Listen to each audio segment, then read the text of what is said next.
জয় গুরু রাধে শ্যাম।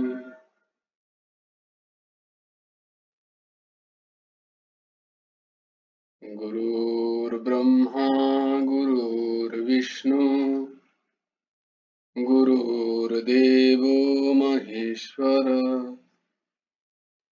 গুরুর সাক্ষাৎ পরব্রহ্ম তস্मै শ্রী গুরবে নমঃ। কৃষ্ণায় বাসুদেবায় হরয়ে পরমাত্মনে প্रणतक्लेशनाशाय गोविन्दाय नमो नमः। कृष्णाय वासुदेवाय देवकीनन्दनाय च नन्दगोपकुमाराय गोविन्दाय नमो नमः। वसुदेवं सुतं देवं कंसचाणूरमर्दनं देवकी परमानन्दं कृष्णं वन्दे जगद्गुरुम्। নবকুমার চতুষ্পাঠীর আরেকটি অধ্যায়ে তোমাদের সকলকে খুব খুব স্বাগত। এসো আমরা গীতার শ্রীমদ্ ভগবদ গীতার যে শ্লোকগুলো কণ্ঠস্থ করার চেষ্টা করছি সেগুলো একবার করে নিই। সুতর্ষমা তুই দিতে পারবি? হ্যাঁ, জয় গুরু রাধেশ্যাম। জয় গুরু রাধেশ্যাম। হ্যাঁ দাও। সুতর্ষমা আমাদের ওগুলো স্ক্রিনে শো করবে, আমরা সেখান থেকে দেখতে পারি, বা আমাদের কাছে যাদের কাছে শ্রীমদ্ ভগবদ গীতা আছে তারা সেখান থেকে, অথবা আমি গ্রুপে পাঠিয়েছিলাম একসাথে। না, ধর্মক্ষেত্রে কুরুক্ষেত্রে সমবেতায়ুयुत्सवः मामकाः पाण्डवश्चैव किम् अकुर्वत सञ्जय। यत्र योगेश्वरः कृष्णो यत्र पार्थो धनुर्धरः तत्र श्रीर्विजयो भूतिर्ध्रुवा नीतिर्मतिर्मम। यदा यदा हि धर्मस्य ग्लानिर्भवति भारत अभ्युत्थानमधर्मस्य तदात्मानं सृजाम्यहम्।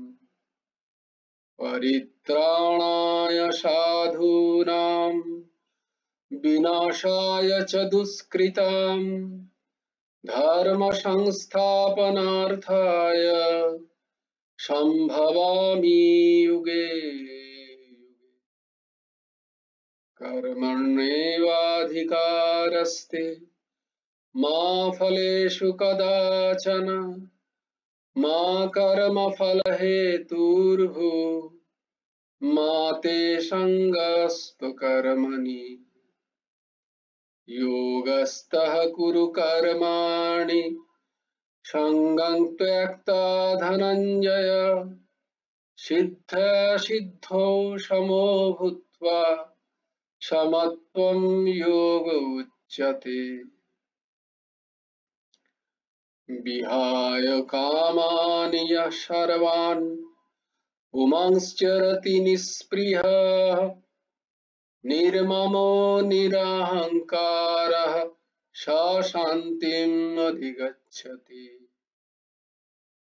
त्वमेव शरणं गच्छ सर्वभावेन भारत तत्प्रसादात् परं शान्तिं स्थानं प्राप्स्यसि शाश्वतम्।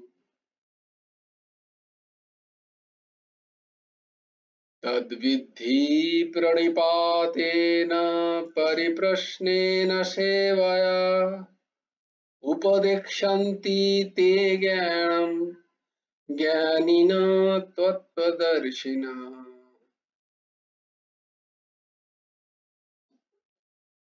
श्रद्धावान् लभते ज्ञानं तत्परः संयतेन्द्रियः ज्ञानं लब्ध्वा परां शान्तिम् अचिरेणाधिगच्छति। বেশ, তাহলে আমরা শ্রীমদ্ ভগবত গীতার পঞ্চম অধ্যায়ে 15 নম্বর শ্লোক কালকে আমরা পড়েছি, সেটার আজকে একটু মানে বোঝার চেষ্টা করব, দিয়ে আমরা চলে যাব 16 নম্বর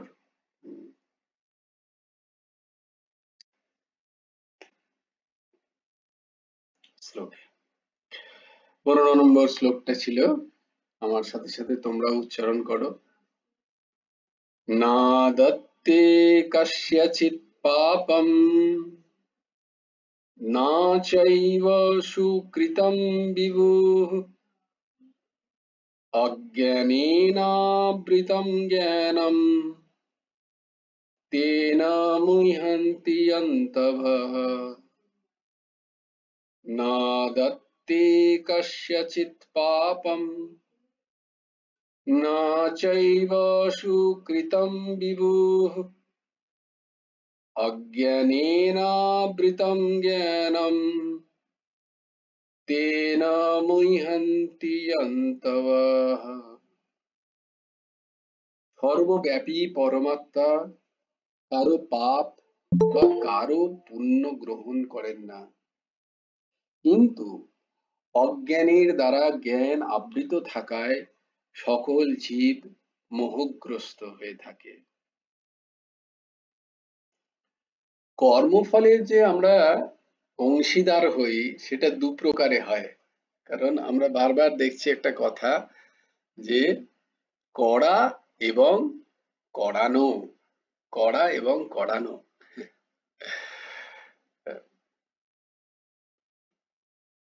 একটা স্বাভাবিকভাবে আমরা জানি যে রামকৃষ্ণ মঠে এনারা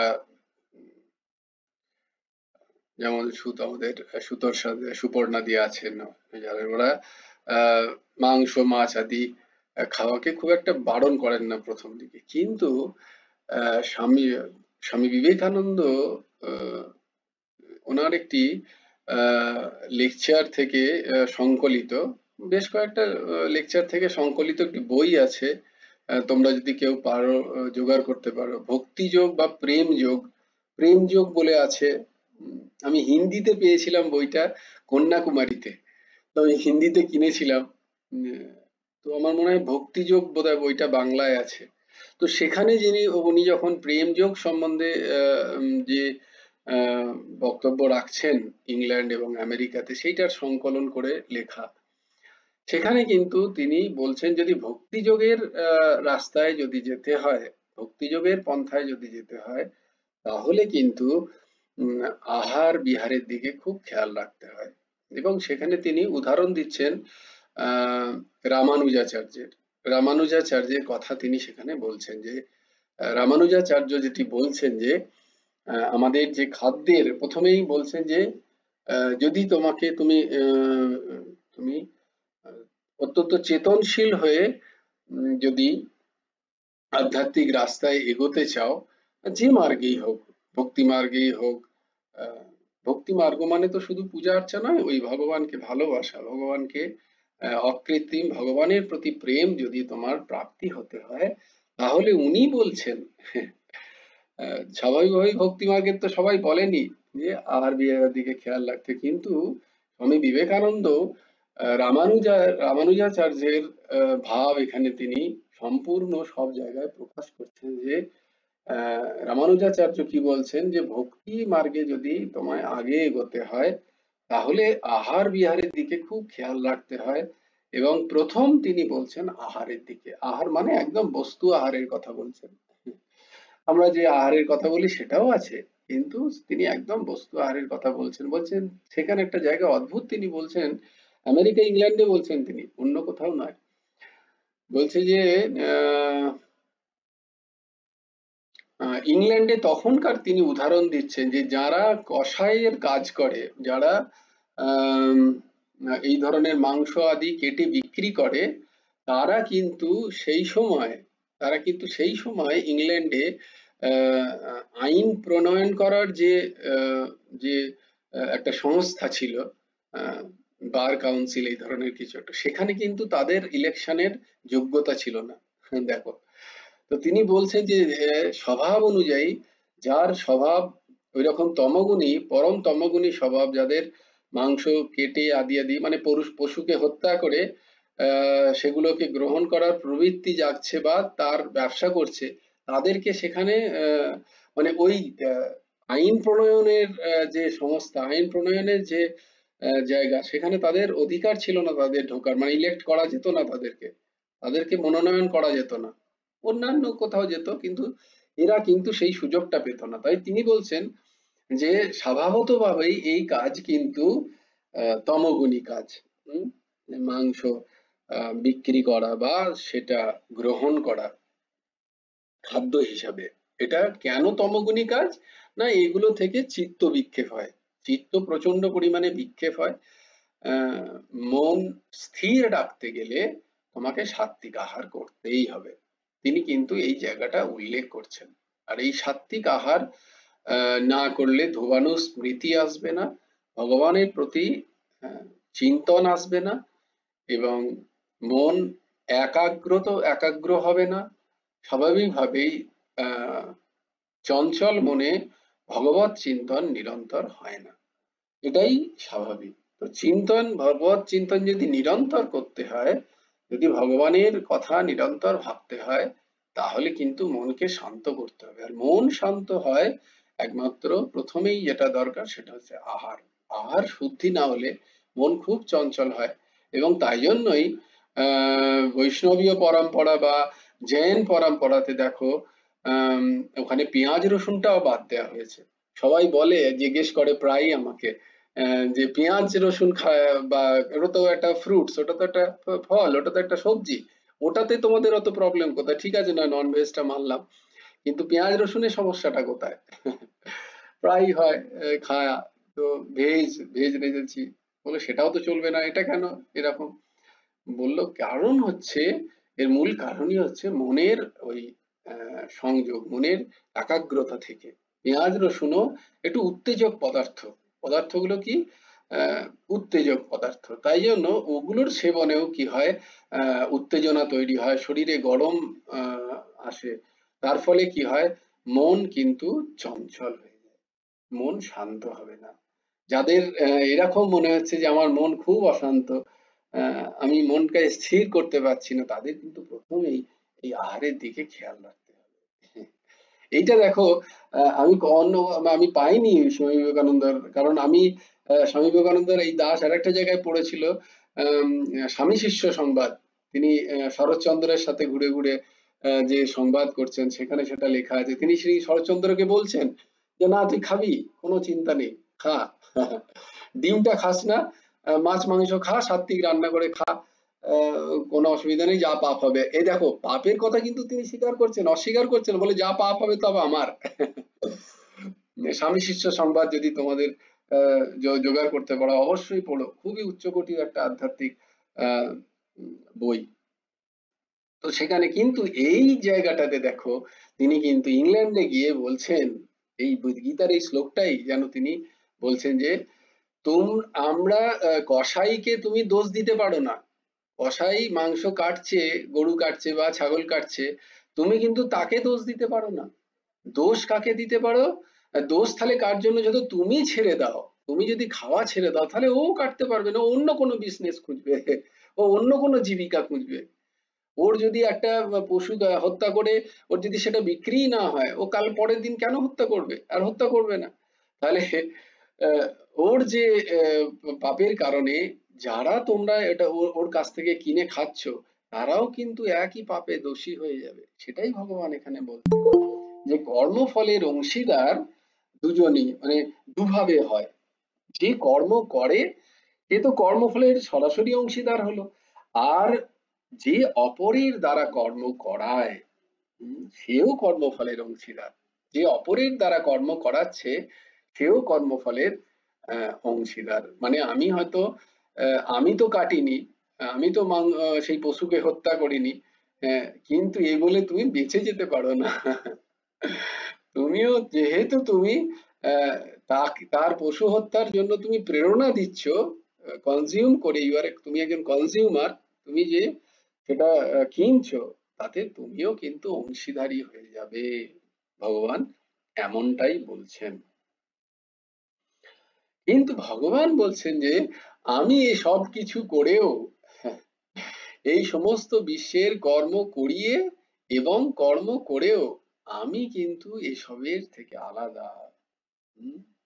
কারণ আমার মধ্যে কোনো অহং নেই, আমার কোনো অহং বুদ্ধি নেই এই সমস্ত কাজে।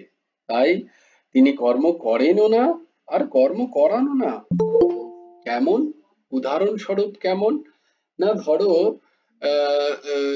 যতক্ষণ অন্ধকার আছে ততক্ষণ ধরো আমি কোনো খারাপ কাজ করতে পারছি না, কারণ আমি দেখতে পাচ্ছি না। সাপোজ যে অন্ধকার আছে, লাইট নেই, তো আমি হয়তো কোনো সেরকম কাজ দেখতে পাচ্ছি না, তো বাজে কাজ করতে পারছি না। এখন সূর্যের আলো উঠলো, সূর্য এলো, এবং সেখানে আমি যদি কোনো অপকর্ম করি, তাতে কি সূর্যের আলোর দোষ? তাতে তো সূর্যের আলোর দোষ নয়। কেউ যদি বলবে দেখো সূর্য উঠলো বলেই সেই বাজে কাজটা করলো, তাহলে তো সূর্যের দোষ নয়। তেমনি ভাবে ভগবান বলছেন যেহেতু আমি সব কর্মের প্রেরণাদায়ক, তাহলে তুমি কি করবে না করবে সেটা তো তোমার বিবেকের ওপর নির্ভর করবে। সেখানে তুমি আমাকে দোষারোপ করতে পারো না। কারণ প্রায় এই কথাটাই আসে ঘুরে ঘুরে, এই প্রশ্নটা আসে যে ভগবান সব জানেন যখন, তাহলে আমাদের দিয়ে পাপ কর্ম করান কেন?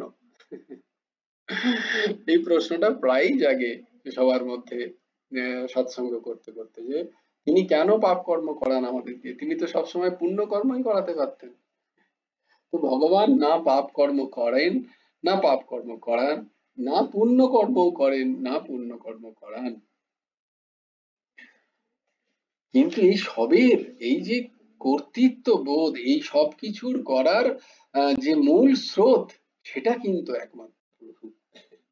এটা হচ্ছে জ্ঞান, এটা হচ্ছে জ্ঞান যে এসব কিছু হচ্ছে কিন্তু সেই তাঁরই শক্তির আধার নিয়ে, কিন্তু সেখানে তিনি নিষ্ক্রিয়, সেখানে তিনি দ্রষ্টা স্বরূপ।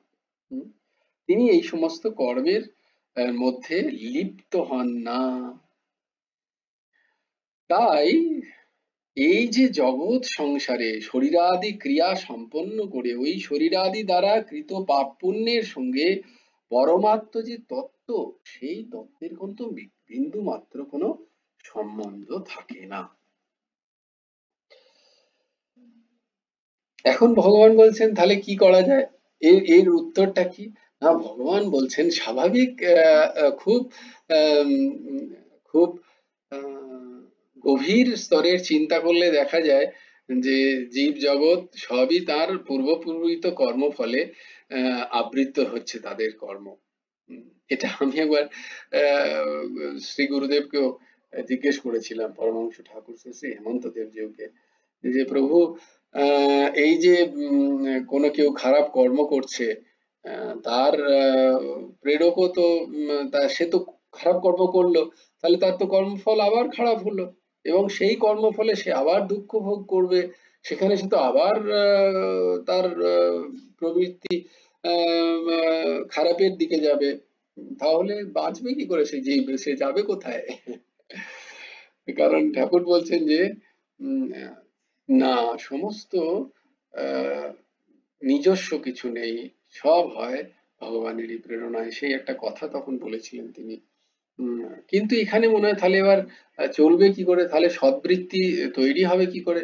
সদ্বৃত্তির দিকে মন যাবে কি করে?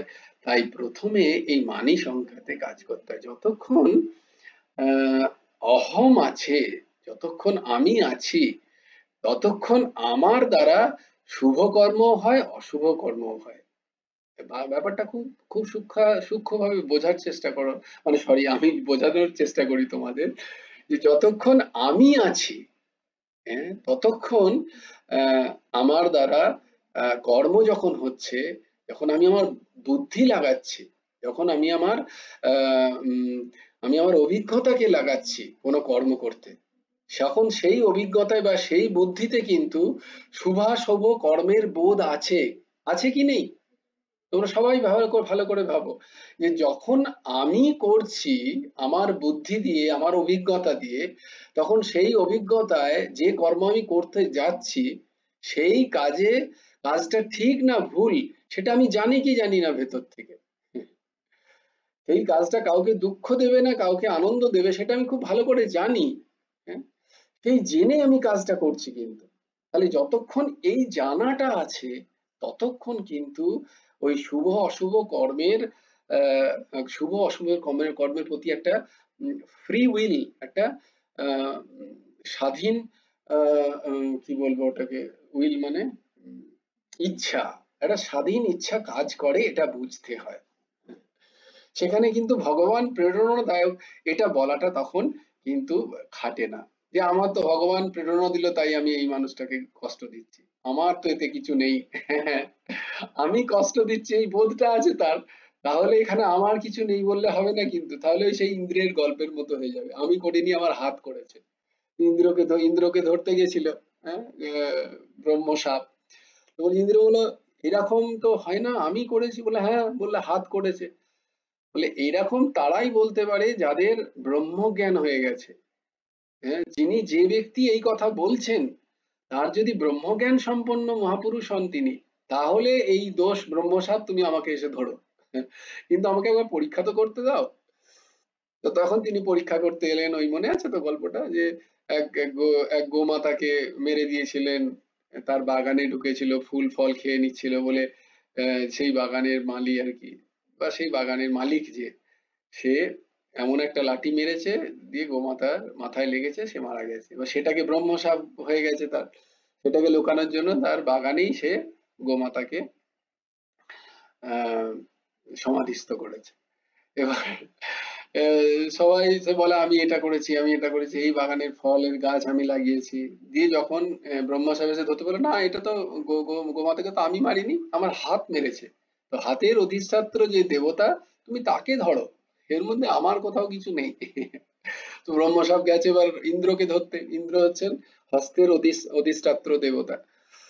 উম, আচ্ছা, চরণের অধিষ্ঠাত্র দেবতা জানো কে? এই জন্য চরণ ছুঁই আমরা সবাইকার। কেউ হাত ছুঁয়ে প্রণাম করো ইন্দ্রকে, কেউ করো না। আমরা সবাই চরণ ছুঁয়ে প্রণাম করি সবাইকার, কেন জানো?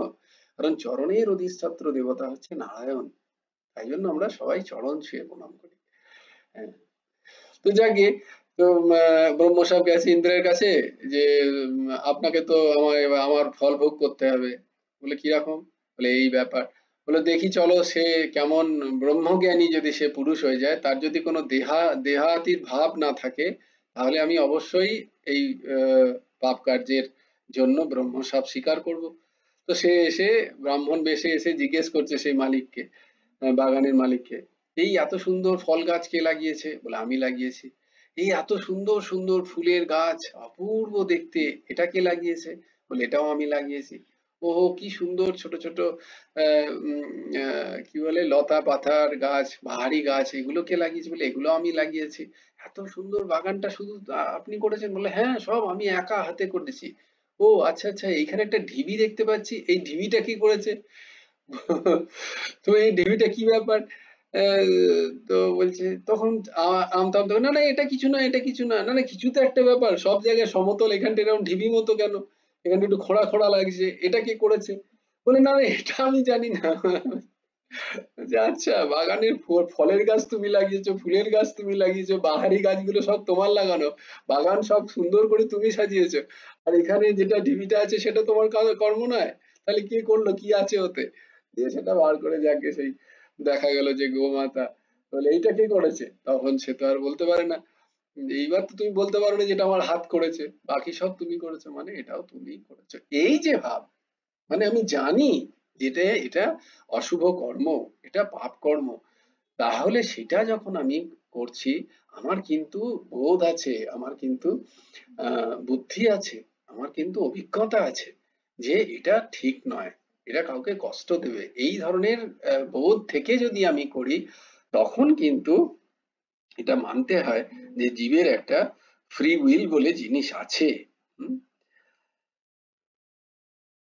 ভগবান মানুষ মাত্রকেই স্বাধীনতা দিয়ে রেখেছেন, এমনটা দেখো রামসুখদাসজি মহারাজও বলছেন তার সাধক সঞ্জীবনীতে। হ্যাঁ, সুতরাং মানুষ ওই সকল কর্মের ফলভাগী নিজেকেও মনে করতে পারে, অথবা ভগবানকেও মনে করতে পারে।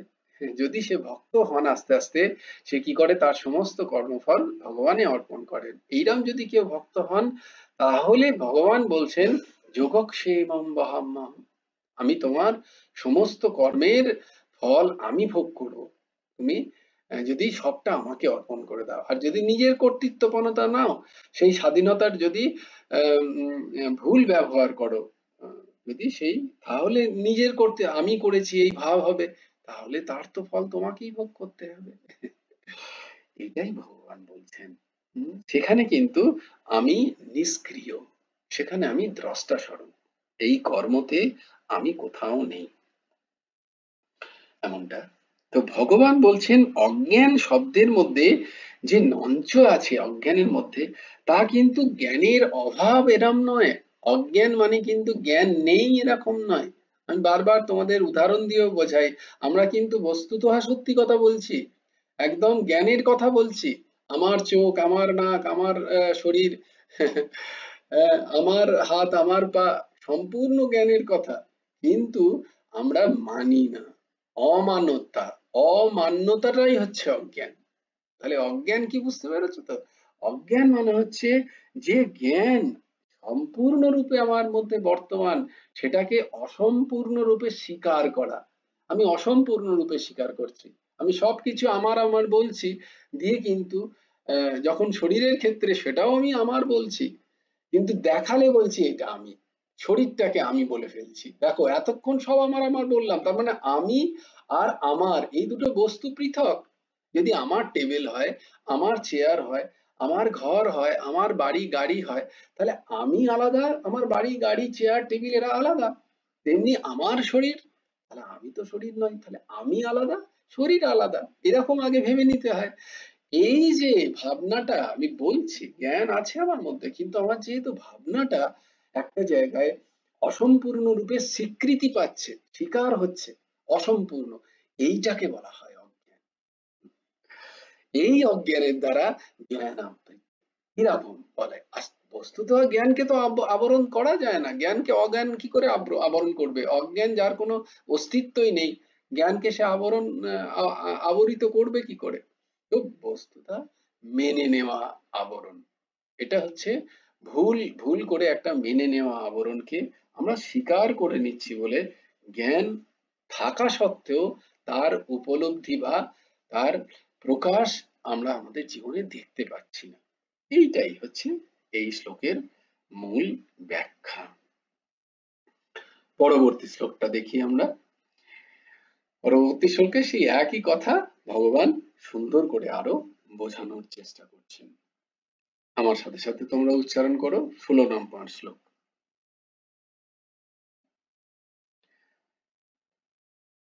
হ্যাঁ, নিচের শ্লোকটা।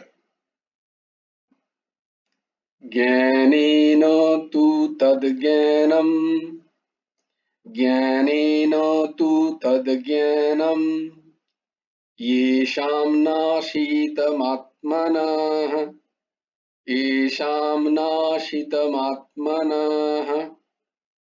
तेषामादित्यवज् ज्ञानम्, तेषामादित्यवज् ज्ञानम् प्रकाशयति तत्परम्, प्रकाशयति तत्परम्। ज्ञानेन तु तद्ज्ञानम् येषां नाशितमात्मनः तेषामादित्यवज् ज्ञानम् प्रकाशयति तत्परम्। तु किन्तु येषां, যিনি, আত্মনো, নিজের সেই জ্ঞানীন ও জ্ঞানের সহায়তায় তৎ অজ্ঞানম, ওই অজ্ঞানকে বা এই অজ্ঞানকে নাশিতম, দূর করেছেন, তেষাম তৎ জ্ঞানম, তার সেই জ্ঞান আদিত্যবৎ, সূর্যের প্রভার ন্যায় পরম পরম পরম তত্ত্ব পরমাত্মাকে প্রকাশয়তি, প্রকাশ করে। সেই জ্ঞান প্রকাশ করে। এর উদাহরণটা এরকম যে সূর্য তো আছে, সূর্য মানে পরমাত্মা বা পরমাত্মার প্রকাশ, পরমাত্মা নিজেই জ্ঞান স্বরূপ না? জ্ঞানম অনন্তম, অনন্তম জ্ঞানম আনন্দম ব্রহ্ম, অনন্তম জ্ঞানম আনন্দম ব্রহ্ম। উপনিষদ বলছেন ব্রহ্ম কিরম না অনন্ত, ব্রহ্ম অনন্ত স্বরূপ, বিভু। ব্রহ্ম হচ্ছে বিভু, বিরাট, বিশাল, সেটাকেও ব্রহ্ম বলা হয়। ব্রহ্মর আকার বিশাল, বিরাট, তো যেটা কোনো মাপা যায় না, যাকে এত বিশাল, এত বড়, সেই বিভু, সেটাই হচ্ছে পরমাত্মা। তো তাকে প্রকাশ করা মানে সূর্য, সূর্য তো সতত প্রকাশমান, সেটা মেঘ দ্বারা ঢাকা আছে। তাহলে মেঘ চলে গেলে সূর্য প্রকাশ পেল এরকম নয়, সূর্য প্রকাশিতই ছিল। মেঘের অপারে অন্য পারে সূর্য প্রকাশিতই ছিল, মেঘটা খালি সরে গেছে। তাহলে জ্ঞানটা কি আমাদের? না, আমাদের জ্ঞানটা হচ্ছে ওই রকম, অজ্ঞানটা সরে যাওয়া। জ্ঞান সতত প্রজ্বলমান, জ্ঞান আমাদের হৃদয়ে সবসময় আছে, সব সময়, সর্বত্র। কিন্তু আমাদের মধ্যে যে অজ্ঞান আছে সেইটা সরে যাওয়া। অজ্ঞানের কালো মেঘ সরে গেলেই জ্ঞান যে সতত প্রকাশিত, প্রকাশমান, সেটার উপলব্ধি হয় মাত্র। এটাই হচ্ছে মূল জ্ঞান, এটাই হচ্ছে বিজ্ঞান, এটাই হচ্ছে বিশেষ জ্ঞান। এইটা আহরণের জন্যই সৎসঙ্গ। নিজ সত্তাকে এবং শরীরকে পৃথক মনে করা হচ্ছে জ্ঞান। তাহলে মূল জ্ঞান কি? নিজ সত্তা, সেটা কিন্তু সব সময় আছে, সদ রূপে, আছি রূপে সে সব সময় আছে। তার স্বরূপ কেমন? না, সে চিত এবং আনন্দ, কনসাসনেস এন্ড ব্লিস। সে চেতন রূপে, সে সর্বত্র বর্তমান এবং সে আনন্দ স্বরূপ। সৃজনশীল এবং বিনাশশীল জগতের কোনো এক অংশের সাথে আমরা নিজেদেরকে সম্পর্ক করে ফেলছি। এই সৃজনশীল সম্পর্ক মানে এই যে ধরো সৃজনশীল মানে উৎপত্তিশীল, উৎপত্তিশীল যা কিছু, এই শরীরটা উৎপত্তিশীল এবং বিনাশশীল, এ ধীরে ধীরে বিনাশের দিকে যাচ্ছে, একদিন বিনাশ হয়ে যাবে। তাহলে এর সাথে যদি আমি আমার সম্পর্ক করে ফেলি, তাহলে কি হবে? আমিও ভাববো যে আমিও সৃজন হয়েছি এবং আমিও বিনাশ হব, এই এই ভাব। কিন্তু যে যে আমি আগেতেও ছিলাম ছোটবেলায়, তখন আমার এক গাদা খেলনা ছিল, তখন আমি বলি আমি ছোট যখন ছিলাম তখন এই খেলনাগুলো সব আমার ছিল। আজকে আমি যুবক হয়েছি, আজকে আমার একটা বাইক হয়েছে, আমি বলি দেখ আজকে এখন আমি বড় হয়েছি তো তাই জন্য আমার এটা বাইক। দেখো এই যে আমি তখনও ছিলাম, এখনো এই যে আমি আছি, এই আছিটা হচ্ছে সেই সৎ তোমায় তুমি। সেটা তখনও ছিল, সেটা এখনো আছে। আমার সময়টা পেরিয়ে গেছে, আবার সময় পেরিয়ে যাবে, এক সময় আমি প্রৌঢ় হব, এক সময় বৃদ্ধ হব, তখনও কিন্তু আমি একই কথা বলবো। আমি যখন ছোট ছিলাম, আমি যখন যুবা ছিলাম, আমি যখন কিশোর ছিলাম, এই দেখো সব সময় কিন্তু এই আমি আছি। এই যে আমি আছি, এর উপলব্ধি তো সবাইকার আছে। কেউ বলে নাকি যে আমি ছোটবেলায় ছিলাম না, এই খেলনাগুলো আমার ছিল না, বা ওই সময় আমি এখানে যাইনি, এটা ছিল না আমার, কেউ বলে? আমি ছিলাম, কিন্তু এই আমি ছিলামটা সব সময় আছে তার সারা জীবনে। এই যে আমি ছিলামের বোধ, এইটা হচ্ছে সদ্বোধ। এটাকেই বলা হয় অস্থি, এটাকেই বলা হয় অস্থি, অস্তিত্বের একটা বোধ আমি। তাহলে যে এই বোধটা করছে সেটা কিন্তু শরীর নয়, কারণ শরীর তো পরিবর্তন হয়েছে বিভিন্ন ভাবে। যে আমি ছোটবেলায় ছিলাম সেটা আমি আর এখন নেই বৃদ্ধ বয়সে, তাহলে শরীর পরিবর্তন হয়েছে। তাহলে এখন আমি বলতে পারি না এই ছোটবেলায় আমিই ছিলাম, কতটা মিথ্যা বলা হবে, তাই না? বলা হবে কি বলা হবে না? আমি যদি শরীরটাকে দেখিয়ে বলি এই শরীরটাই ছোটবেলায় ছিল, তাহলে তো সেটা হয়, সেটা ছিল না। তাহলে দেখো আমরা কতটা অজ্ঞানের কথা সেখানে কিন্তু স্বীকার করে নিচ্ছি। কিন্তু বলছি আমি বারবার এইটা যে তোমার মূল অস্তিত্ব, তোমার স্বয়ং স্বস্বরূপ, বারবার স্বস্বরূপ, সেটার সাথে কিন্তু এই যে সৃজনশীল শরীরের, সৃজনশীল এবং বিনাশশীল, এই জগতে যা কিছু তৈরি হচ্ছে সবকিছু বিনাশশীল, উৎপত্তিশীল যা কিছু তা দেখবে সব বিনাশশীল, ক্ষণভঙ্গুর সবকিছু। তার সাথে কিন্তু আমার কোনো সম্পর্ক নেই। এইটা হচ্ছে জ্ঞান। আমি সেখানে অহং বোধে আমিত্বকে আরোপ করেছি সেখানে। আমি, প্রথমে আমি, তারপরে সমস্ত বস্তু যেগুলো নিয়ে আমার প্রকৃতির কাজ চলছে সেগুলোকে আমি আমার মনে করেছি। মনে করেছি, সেগুলো আমি আমার মনে করেছি। এই দুটো জিনিস, একটা হচ্ছে অহম ভাব থেকে আমি, আর একটা হচ্ছে মমত্ব বোধ থেকে আমার ভাব। এই দেখো, এই দুটোই কিন্তু কোনো অস্তিত্ব নেই, না অহম ভাবের কোনো অস্তিত্ব আছে, না মম বুদ্ধির কোনো অস্তিত্ব আছে। জ্ঞানে এই দুটোই কিন্তু বিলীন হয়ে যায়।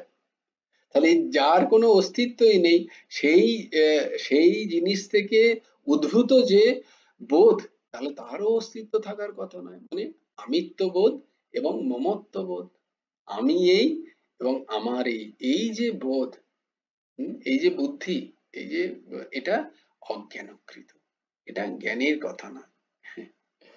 এইটাই ভগবান এই শ্লোকে বোঝানোর চেষ্টা করছেন। এইভাবে আমিত্ব মমত্ব পরিবর্তনের জ্ঞান আমাদের আছে, কিন্তু নিজ সত্তার পরিবর্তনের জ্ঞান কিন্তু আমাদের নেই। আমরা সবসময় বলছি আমি আছি, আমি আছি, আমি ছিলাম। এইটা যাবে কি করে, এটা পাবো কি করে? এটা পাওয়ার নিয়ম হচ্ছে ওই বারবার একটাই কথা তোমাদের যেটা প্রতিবার বলি, সেটা হচ্ছে শ্রবণ, মনন, নিধিধ্যাসন। না করলে হবে না। বিচার এবং যুক্তি দ্বারাই বুঝতে হবে এটাকে, বিভিন্ন বিচারের মাধ্যমে, বিভিন্ন যুক্তির মাধ্যমে। আর বিচার কখন হবে? না, যখন আমরা সৎসঙ্গে আসবো, এই সমস্ত কথাগুলো যখন শ্রবণ করব, তখন তত্ত্বদ্রষ্টা মহাপুরুষ যখন উদাহরণ সহকারে এগুলো বলবেন, তখন আমি বিচার করব। তাই তো, তাই তো, তাই তো, এটা হচ্ছে বিচার। ওই ভেতরে বিচার করতে করতে আমি আমার যে মূল স্থিতি, মূল স্বরূপ, সেখানে প্রতিষ্ঠিত হব ধীরে ধীরে। এইটা হচ্ছে হবে একমাত্র যুক্তি এবং বিচারের মাধ্যমে। তা পাবো কোথায়? তা পাবো হচ্ছে সৎসঙ্গে। তাই জন্য বলে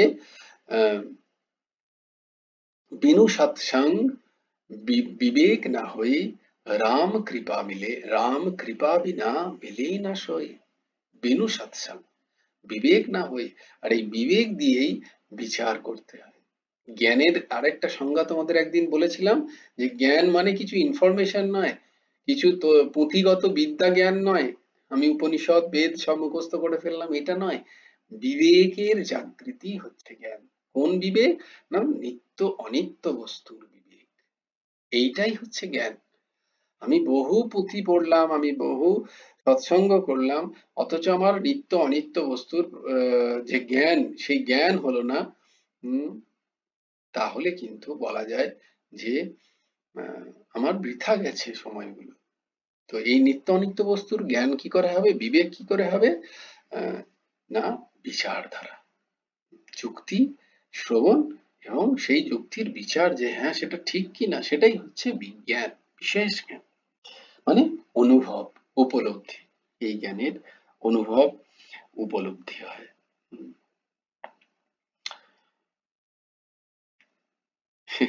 ধরো অন্ধকারে তুমি চোখ বুজে আছো, ঘুমোচ্ছ, তো তখন তো কিছু দেখতে পাচ্ছ না, বা এমন একটা জায়গায় তোমাকে নিয়ে যাওয়া হয়েছে, তোমাকে বললো কি দেখতে পাচ্ছিস, বলে দূর কিছু তো দেখতেই পাচ্ছি না, এ তো পুরো অন্ধকার। তো সেখানে যে যে বিষয়গুলো আছে সেগুলোর কিছুই তোমার জানা নেই, তোমার নিজের ঘরেরটা জানা আছে। এমন একটা জায়গায় গেল, সেখানে তুমি জানো না কিছু, সেখানে অন্ধকার চারিদিকে, ঘুরঘুরটি, দেখতে পাচ্ছ না কিছু।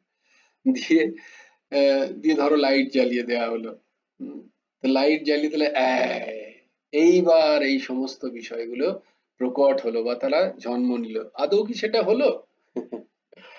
হলোটা কি? হলোটি বিষয়গুলো সব ওখানেই ছিল। যা যা দেখতে পাচ্ছ, চেয়ার টেবিল, কোনো পেন্টিংস, যা যা এনিথিং, আসবাবপত্র যা ছিল, ঘর বাড়ি মাকান দোকান, সে সবকিছু সেখানে ছিল, কিন্তু আমি দেখতে পাচ্ছিলাম না অন্ধকারের কারণে। লাইট যখনই জ্বলে উঠলো, আলো যখনই জ্বলে উঠলো, তখন তার অস্তিত্বকে আমি বোধ করলাম, আমি দেখতে পেলাম। ঠিক তেমনি ভাবে পরমাত্মা সদা সর্বত্র সমানভাবে বর্তমান হওয়া থাকা সত্ত্বেও আমি তাকে বুঝতে পারছি না, বা তাকে ধরতে পারছি না, তাকে উপলব্ধি করতে পারছি না। কি কেন? না, অজ্ঞানের অন্ধকার, অবিদ্যার অন্ধকার আমার চোখে লেগে আছে। যখনই জ্ঞানের আলো দ্বারা, যখনই জ্ঞানের আলো জ্বলবে, তখন সেই প্রভু, সেই পরমাত্মা, সেই বিভু সবসময় সর্বদা সর্বত্র প্রকাশমান, এইটা আমাদের বোধ হয়ে যাবে। এটাই হচ্ছে জ্ঞান। জয় জয় শ্রী রাধে। কারো কোনো প্রশ্ন আছে থাকলে হাত তুলো, নাহলে আমি সমাপ্তি শান্ত করছি। জয় জয় শ্রী রাধে।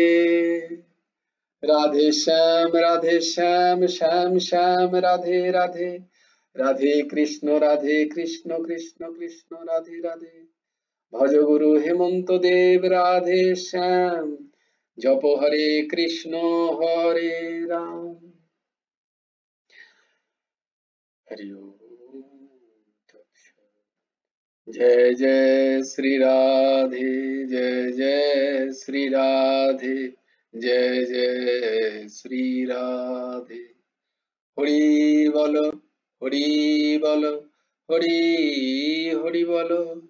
जय गुरुदेव, जय गुरुदेव, जय गुरुदेव। जय जय परमहंस ठाकुर श्री श्री हेमंत देव जिउर जय। जय गुरु राधे श्याम, श्री गुरार्पणमस्तु, श्री हेमंत देवार्पणमस्तु। जय गुरु श्याम, जय गुरु राधे, जय गुरु राधे। ভালো থেকো সবাই, সুস্থ থেকো, সুন্দর থেকো। কালকে আবার দেখো, আমার আজকে গৌরহরি আছে। কই রে সেটা? সার্থক কই? যে আছে বলে আমি এখানে আসছি একবার। কোথায় গেছে? বলে দাও। জয় গুরু রাধে শ্যাম। আচ্ছা, তুমি অনেকদিন বলনি কিন্তু ধর্মক্ষেত্রে কুরুক্ষেত্রে। বলে একবার বলো। আজকে বলবে না? একটু বলে দাও, বলে দাও। ঠিক আছে, ঠিক আছে, ঠিক আছে, ঠিক আছে। তুমি খেলাধুলা করো। জয় গুরু রাধে শ্যাম। জয় গুরু রাধে শ্যাম। হ্যাঁ, ভালো থেকো। হ্যাঁ, বলো। কি করবে? না না, খেলু খেলু খেলু খেলু। ঠিক আছে। ভালো থাকিস। হ্যাঁ, জয় গুরু রাধে শ্যাম। হ্যাঁ হ্যাঁ, কালকে আবার দেখা হবে। জয় গুরু রাধে শ্যাম। জয় গুরু রাধে শ্যাম।